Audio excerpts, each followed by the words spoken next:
Hi guys, it's Tasha and this is my November reading wrap-up.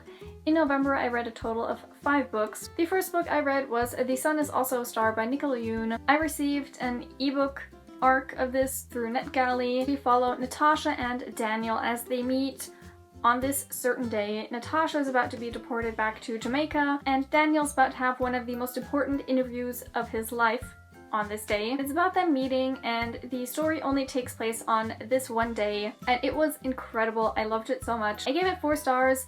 The only reason I didn't give it the full 5 stars is because their relationship was very fast-paced. Like, they met on this day and then a lot of things happened on this day. It did fit this kind of story, but it just wasn't my kind of thing, which is why I only gave it 4 stars, but it was still a fantastic book. It opened my eyes on how every little act that I do or every little thing that I decide on doesn't only impact me and change my life, it also impacts so many other people and their lives. I just really love the way this story was written. We didn't only get point of views of Natasha and Daniel, but also a lot of people that they meet on this day and how their actions changed those other people's lives. Next, I read Style by Chelsea M. Cameron. This is basically a lesbian love story. It was just about these 2 girls in college and how they had different plans up until college, but then they meet and get to know each other and their plans change. It was very cliche, it was very cringy at times, very cheesy, but it was lesbians, so most of the time I didn't care. I only gave it 3 stars. The story wasn't anything too great and the characters felt very flat. I didn't feel like they had a lot of personality, but it was still worth the read because it featured lesbians and it wasn't, as far as I could tell, it wasn't bad representation, so that counts for something. I listened to the audiobook of In the Country We Love by Diane Guerrero. Some of you might know her. She is an actress on Orange is the New Black and Jane the Virgin. In this book, she tells the story of how her family was deported when she was 14. She arrived at home and her family was just gone. She was born in the US, which is why she wasn't deported with them. But I already knew about that story before I read this book. I read it somewhere online.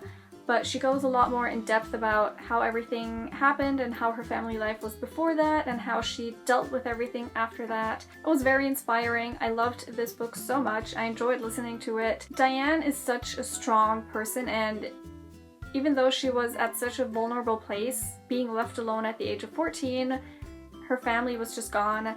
She made the most of it and built herself a life in the US, which was basically her home because she didn't know. I think they were from the Dominican Republic. There were some very sad parts. I cried several times listening to this, but it was also so inspiring. She's a big advocate for immigration reform and she's really trying to make a change, and it was really heartbreaking. I listened to this after the election and at the end of the book she tells people to go out and vote, and I've seen her reaction to the election and it was just so heartbreaking, but nonetheless, I really enjoyed this book and I definitely recommend it. I don't think I mentioned this, but I gave this 4.5 stars. Next, I read We Should All Be Feminist by Chimamanda Ngozi Adichie. It's not a short story. It is very short, but it's not a short story. It's a speech that she gave somewhere. I don't remember where, but it's a speech about feminism and I was blown away. Everyone should read this. It was incredible, so powerful. Even though it was so short, it was so powerful and inspiring. I could not give this any less than 5 stars.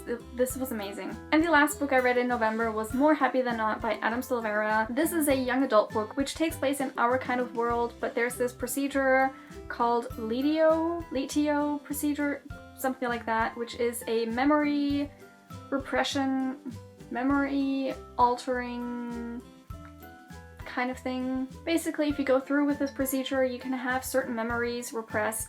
You don't actually forget them, but you just don't think about them. And we follow our main character, Aaron, as he meets this other guy, Thomas, and he starts to fall in love with him, but he doesn't want that to happen, so he wants to go through with this LITIO procedure. That's the main premise of this book.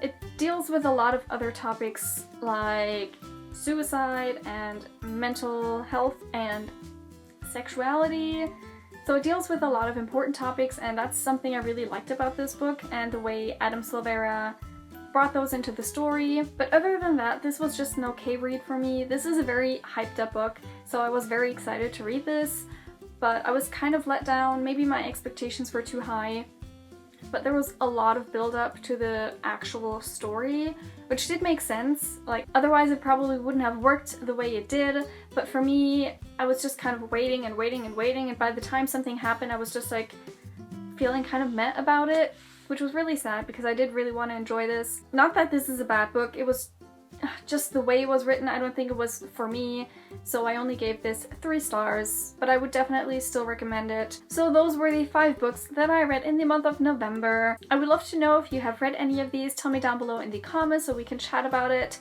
And that was it for this video, and I will see you next time. Bye!